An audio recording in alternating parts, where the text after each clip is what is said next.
میں مسجد گمگول میں نے نماز پڑھائی، 2 صفیں تو تھیں جو مدرک تھے، 8 صفیں وہ ہیں جو مسبوق ہیں، لیکن انہوں نے شروع کر دینا ذکر بالجہر، وہ ڈسٹرب ہوں گے نہیں ہوں گے، لیکن مولوی نہیں بتا سکتا آپ کہ بھائی آہستہ پڑھو، کہ وہ کہیں گے لوگ میرا گلا پکڑیں گے، گلا اب تک ہو رہا تھا اب کہاں سے وہ نہیں ہو رہا۔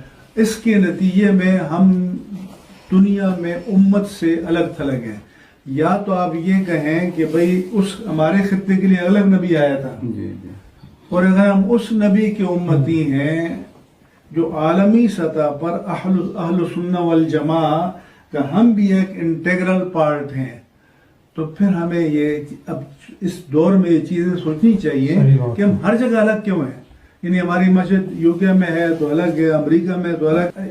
دین تو حضور سے ہے نا، صحابہ کرام، تابعین، تبع تابعین، اس وقت یہ چیز کیوں نہیں تھی؟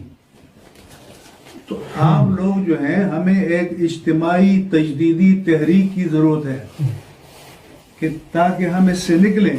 اس کے لیے جرأت کی ضرورت ہے نا بات کرنے کی کہ بھئی یہ نماز کے بعد جو آپ بلند آواز سے پڑھتے ہیں ذرا اس کو آہستہ بھی کر لیں تو کوئی حرج نہیں ہوگا۔ جی ہاں، لیکن اتنی جرأت کون کرے گا؟ اس میں علامہ صاحب 2 طرح کے، ایک تو جیسے حضرت نے فرمایا تو میں تو کہتا ہوں، میں اس لیے ہر جگہ بیان کرتا ہوں چیزیں کہ کھڑے ہو جاؤ، آپ علماء کھڑے ہو جائیں تو آپ کے مقابلے میں کوئی نہیں ٹھہر سکتا، لیکن علماء جو ہیں وہ ڈگمگا رہے ہیں۔ دیکھیں یوٹیوب پہ میری ایک ویڈیو رکھی ہوئی ہے، فرض نماز کے بعد بلند آواز سے کلمہ پڑھنا۔ اس میں نے بتایا تھا کہ بلند آواز سے صرف ایک ذکر ثابت ہے بخاری مسلم میں کہ نبی علیہ السلام جب سلام پھیرتے تھے تو اللہ اکبر کی آواز سے، حضرت عبداللہ ابن عباس کہتے ہیں ہم نبی علیہ السلام کی نماز کا مکمل ہونا پہچانتے تھے تکبیر کی بلند آواز سے، اللہ اکبر، بس اتنا بلند آواز سے ذکر ثابت ہے۔ اس کے بعد آہستہ آواز سے 3 دفعہ استغفر اللہ مسلم شریف میں آیا، اور اللہم انت السلام ومنک السلام تبارک یا ذا الجلال والاکرام۔ باقی یہ جو آپ نے کہا نا کہ بلند آواز سے کلمہ پڑھتے ہیں، یہ کہیں بھی نہیں لکھا ہوا، یہ انہوں نے خود جاری کیا ہوا ہے، جس کا سب سے بڑا ثبوت ہے کہ یہ بریلوی مکتب کے لوگ کلمہ پڑھتے ہیں نا۔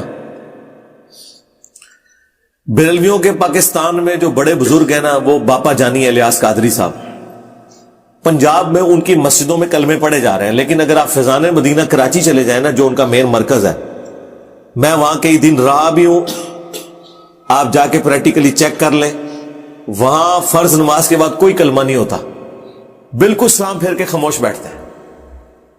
اور یہاں دعوت اسلامی کے اپنے مدارس کے اندر کلمہ پڑھا جا رہا ہے، یعنی یہ پنجاب کا کلچر ہے انہوں نے بنایا۔ اور اس سے بھی بڑھ کے احمد بریلوی صاحب کی جو مسجد بنی ہوئی ہے ان کے مزار کے اوپر بریلی کے اندر، اس میں بھی کلمہ کوئی نہیں ہوتا۔ اندازہ کریں، یعنی جس فرقے کے امام کی طرف یہ پورا فرقہ منسوب ہے، انہوں نے تو ایسا کوئی کام نہیں کیا ہوا، اور ان لوگوں نے یہاں پہ شروع کیا۔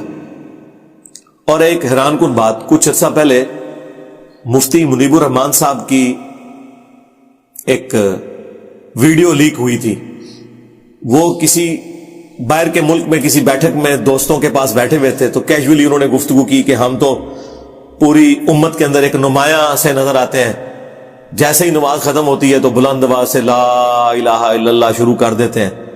تو سنی کیا صرف پاکستان میں موجود ہے، پوری دنیا میں سنی ہے، کہیں یہ ذکر نہیں ہوتا، اور اس کی وجہ سے جو لوگ لیٹ نماز میں شامل ہوتے ہیں ان کی نماز بھی ڈسٹرب ہو جاتی ہے۔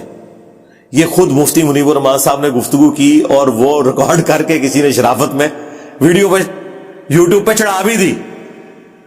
تو یہ بالکل واضح ثبوت ہے کہ یہ لوگ مانتے ہیں کہ یہ بالکل غلط ہو رہا ہے۔ خود مفتی منیب الرحمان صاحب، مفتی اعظم پاکستان، جن کے سائنوں سے بریلویوں کو ڈگری ملتی ہے،